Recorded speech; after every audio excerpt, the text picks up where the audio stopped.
দিদি যাবে না, দিদি থাকবে। তুমি জেনে রেখে দিও মোদি বাবু, তুমি যাবে আগামী দিন। তিস্তার পানি বন্টন নিয়ে আবারও ক্ষোভ ছাড়লেন পশ্চিমবঙ্গের মুখ্যমন্ত্রী মমতা বন্দ্যোপাধ্যায়। এবার তিনি বলেছেন বাংলাদেশকে দেওয়ার মতো পানি নেই তিস্তায়, এবার পানি দিলে রাজ্যে খাওয়ার পানিও থাকবে না। গতকাল কলকাতায় মুখ্যমন্ত্রীর সচিবালয় নবান্নে এক সংবাদ সম্মেলনে বাংলাদেশের সঙ্গে মোদী সরকারের তিস্তা চুক্তির উদ্যোগের প্রেক্ষিতে তিনি এসব কথা বলেন। ফারাক্কা চুক্তির পর পুনরায় নবায়ন ইস্যুতে এর আগেও প্রধানমন্ত্রী নরেন্দ্র মোদীকে চিঠি লিখেছেন মমতা।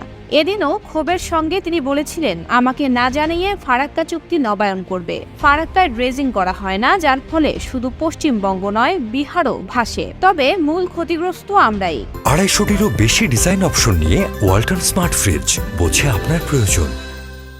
ক্ষোভ প্রকাশ করে তিনি আরো বলেন, ভারত ও বাংলাদেশের প্রধানমন্ত্রীর মধ্যে যে আলোচনা হলো সেখানে আমাকে ডাকা হলো না, এটি অত্যন্ত দুর্ভাগ্যজনক।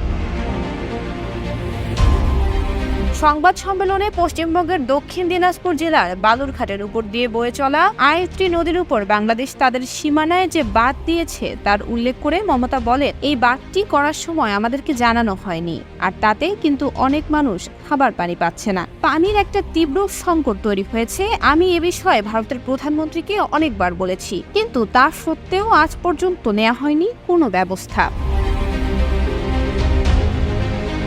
উল্লেখ্য, গত মাসের শেষের দিকে নয়াদিল্লিতে ভারতের প্রধানমন্ত্রী নরেন্দ্র মোদীর সঙ্গে বৈঠক করেন বাংলাদেশের প্রধানমন্ত্রী শেখ হাসিনা। বৈঠকে গঙ্গার পানি বন্টন চুক্তি নবায়ন সহ ভারত ও বাংলাদেশের মধ্যে 10টি সমঝোতা স্মারক স্বাক্ষরিত হয়। ওই সময় মোদী বলেন, বাংলাদেশের দিকে তিস্তার পানি সংরক্ষণ ও পরিচালন পদ্ধতি উন্নয়নের জন্য একটি বিশেষজ্ঞ দল শিগগিরই সফর করবে। মোদীর সাথে বাংলাদেশের প্রধানমন্ত্রীর বৈঠকের পর ভারতের প্রধানমন্ত্রীকে দীর্ঘ চিঠি লেখেন মমতা। সেই চিঠিতে তিনি বলেন, তার রাজ্যের অংশগ্রহণ ছাড়া বাংলাদেশের সঙ্গে তিস্তা এবং গঙ্গার পানি বন্টন চুক্তি নিয়ে কোনো আলোচনা হওয়া সম্ভব নয়।